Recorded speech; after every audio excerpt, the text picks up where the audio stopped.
Direct from the Six, world-renowned, Canada's largest city, with Canada's biggest thinkers, visionaries, and hustlers. This is Startup Talk, featuring the founders, funders, innovators, and community leaders who've led Canada's startup ecosystem right here in Toronto. You'll hear the challenges, the failures, the successes. Toronto's Startup Podcast gives you the full story direct from the entrepreneurs and influencers who've made a difference. Now, the host of Startup Talk, the founder of TorontoStarts, the Startup Coach. All right. We talked briefly about SEO at the beginning, and I wanted to bring it back to that because we're talking about content. And one, is SEO still important? Should we be focused on, driving SEO to our sites, or should we be saying, all right, everything is changing in the SEO industry from a brand perspective. Maybe we should be focusing on creating brand awareness on LinkedIn, on Medium, on these other platforms that drive more eyeballs. So how important is SEO for Canadian startups nowadays? And what would you suggest are some of the ways to go about to improve it? Daniel? Well, I just wanted to give a quick comment. I'm sure someone else has a more detailed answer, but before you invest in all the related SEO activities, which again are a slow build over time, find out what the search volume is for the thing you are selling, right? Like, what if your app or your product or your tool, like, is it extremely competitive? Is no one searching for it? Like, find out what that is before you start investing in that. Like, what are those keywords? What that is, that demand? And the second thing is, are they searching on, or is your audience searching on social more than it is on search engines? Because with certain demographics, they go straight to Instagram and search things on there before they go to Google at times, right? So those are the two considerations I'll throw out there, and I'd love to turn it over to everyone else to add. Who's next? So to Daniel's point, it's very important because if you figure out where the eyeballs are, then it's much easier to figure out what you need to do to get there. As far as improving your tactics and what you're doing, I mean, obviously having somebody who knows how that game works, who can advise you or who could perhaps point you in the right direction is helpful. If you've never done it before, I mean, obviously going to Google University can be a good thing if you want to try to teach yourself that kind of stuff. But if you really want to advance your knowledge right away, find a mentor or somebody who's really skilled at doing that, who will help guide you through that process. Whether or not you should pay for something like that, I don't know. The jury's still out on it, because just because you can get people to your page doesn't necessarily mean you can get them to convert if they don't like what it is you're talking about. So that's a whole different story altogether, and how to get them to actually convert into paying customers once you've got them on your page. Any thoughts, Mark? I'm not really an SEO person. I mean, I agree that with Daniel that, if you're writing content, you should be focused on the keywords that your targeted audiences are using. In the chat, I listed a link to Amanda Natidad's, she's a Spark Toro, and they've been rallying around this idea of zero-click marketing. It's the idea when people go to a platform like LinkedIn or Facebook or Instagram, they're not clicking through. So it's the idea that when you post something on LinkedIn, that's where your audience stays. It's not necessarily related to SEO, but I think it's a reality of our content world these days, is that, search is still powerful, SEO is still powerful, but there's lots of other ways that you can get content. And Daniel may have a better view of this than I do, but I think ChatGPT is turning this SEO world upside down. Maybe not as fast as people expected, but definitely having a major impact.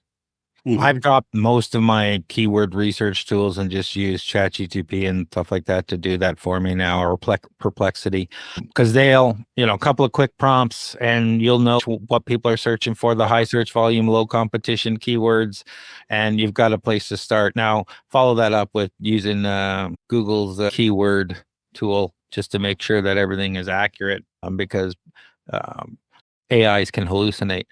But if you just want to find out what they're searching for, it's a quick tool that you can use with a couple of quick prompts just to give that back rather than paying for some of them. But Ahrefs does some free stuff. SEMrush does some free stuff. There are great SEO tools to find out. You're absolutely right. With one of my person in my SEO course was just one word away from, almost 50,000 hits a month because they used the wrong word on the article. And when they went home and changed it, their volume went through the roof. It was just the wrong keyword.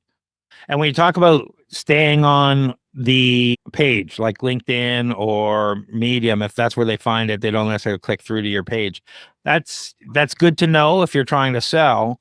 But if you're working on SEO, it's irrelevant. But what's relevant is that you consistently post in these platforms. They get indexed by Google. They're domain rank 90 plus platforms. So you have links back to your website from domain 90 ranking websites. The only thing I'd suggest potentially pay for from an SEO strategy point of view is backlinks, because backlinks are a pain to get and they are worth their weight in gold. So that might be something worth paying for from an SEO perspective. Just don't buy from somebody in Russia. Well, Why yeah, not don't go to Black Hat World and say, give me 10,000 backlinks. Hire Yeah. somebody who's going to go out and do the outreach properly, or figure out a strategy for you.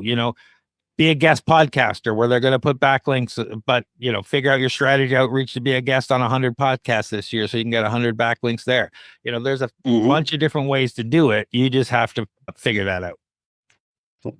So SEO is very important for startups. I think it is. Yeah. I think it is right now. I've created pages that are long-term content that get me, 200, 500 hits a month, just that page. Yeah, no, I'm just joking. I think SEO has always been important, always will be important, because at the core of it, I've always seen SEO as, I think even Mark Evan, I feel like because he writes, he is the SEO person, because a lot of it has to be a balance between, yes, it has to have all the, keywords and alt tags to hit the search engine for it to pull the information, the indexed information. But at the same time, on the flip side, if I'm the one searching for the content and I read through it, it just sounds like Chat GPT nonsense. I'm not going to stay on the page. So guess what? It's going to record how long is a person who searched for that item on the search engine staying on the page. So if I'm reading Mark's article versus a Chat GPT article produced by somebody else, I'm probably going to enjoy reading Mark's, because he obviously seems like, based on just, interacting with Mark, it's very, very thoughtful content on his page. So yeah, I think with SEO, one of the easiest thing you can also do is LinkedIn, because the other day I was searching for some publishers, online editors, just for a client of mine. And then someone popped up on the search engine, right? And then I clicked on it, connected with her, and I'm now working. I'm just trying her out, but let's see how it goes. But still, it's still a great tool, because I think LinkedIn also, all the social media platforms still come up on search engine. So it's just a matter of, making it easy for people to find you and making sure that you have the right stuff there that people actually want to read. I think that really can make a difference. And that's super simple things that you can do, free stuff that you can do on your platforms that are already available to you. Final words over to you, Mark. And where can people find you, contact you, reach out for you to find out more? LinkedIn for sure. Write a lot of content on LinkedIn. I guess that's going to drive my SEO if Niema's words are on the ball. Just look for Mark Evans or Mark Evans Fractional CMO, and my website is marketingspark.co. And do you have any events coming up that you want to talk about? I should be doing better marketing myself. Okay. But, I just didn't want to forget anything. No, that's it. That's it for now. Niema? That's funny, Mark. By you being present here, that's marketing enough. Yeah, there you go. Thanks, Craig, for that. You're my event. You're my event coordinator. Fabulous. I also find that when I first popped in here, I saw that Mark had his name, but also his company name on the bottom. So I really like that. So I went back and did that. So he knows what he's doing there. For me, I would say my last words would be just thank you for having me here, Craig. Craig mentioned his events. I honestly love startup events, and I would say that you can find me at the next one that's happening this Thursday. So if you come there, I'll be there. And of course, you can search up my name, Social Sherpa, on YouTube. And if you feel so kind, or if you just want to learn more about social selling, you'll see a playlist there that teaches you every single step of social selling. So if that's something that you want to use for bootstrap marketing, it's there. So again, YouTube, Social Sherpa. Yeah, stop playing on social and start selling. Trevor? Oh, well, I'm glad that was able to finally get through to this. I got to figure out what's going on with my computer, but I have I'm really happy that we were able to do this. I have a sales strategy workshop coming up next week with you, Craig, actually. Absolutely. Thank you very much for doing that. And you can find me at marketinggeniushq.ca. That's pretty much about it for me. I mean, the one takeaway that I have for everybody who's listening, figure out who it is you want to talk to, because once you figure that out, then you can figure out the best messaging that's going to work for them. Fantastic. And Danielle? Important one for sure.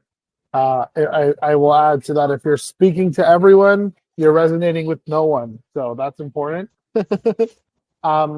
I have a series of workshops coming up that are more so for social purpose businesses and organizations. So I have a few coming up basically every Monday. So you can check that out. My page is called The Good Growth Company.